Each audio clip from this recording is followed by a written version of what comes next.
53 to 56. When they had crossed over, they came to land at Genesis and moored the boat. When they got out of the boat, people at once recognized him and rushed about that whole region and began to bring the sick on mats to wherever they heard he was.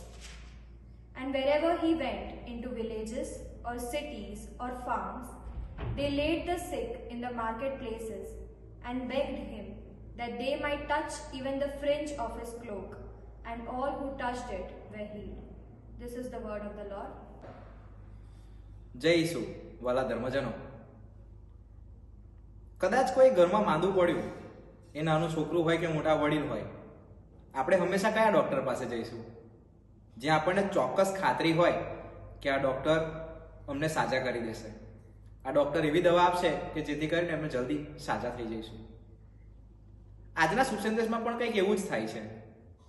ઈસુ જેવા હોડીમાંથી ઉતરે છે અને લોકોને જેવી ખબર પડે છે, જ્યાં જ્યાં મુવાડામાં ગામડામાં જેટલા લોકો માંદા હોય છે એમની પાસે લઈ આવવા લાગે છે. થોડો સંદર્ભ જોવા જઈએ તો એ ઈસુને વૈદ્ય તરીકે જોવે છે. ઈસુને જોવે છે કે એ ચમત્કાર કરી શકે છે, પડચા બતાવી શકે છે, ત્યારે તે લોકો તેમની ઉપર શ્રદ્ધા મૂકે છે. શ્રદ્ધા કેટલી? ખાલી જબ્બાની કોરને તો અડવા દો, અમે સાજા થઈ જઈશું. એ શ્રદ્ધા ક્યારે જોવા મળે છે? જ્યારે ઈસુ પરચો બતાવે છે, જ્યારે સાજા કરે છે ત્યારે. વાલા ધર્મજનો, ઈસુ આપણી માટે જીવન વૈદ્ય બની રહે છે. આપણા જીવનને સુધારનાર, આપણા જીવનને સાજું કરનાર આપણી માટે જડીબુટી બની રહે છે.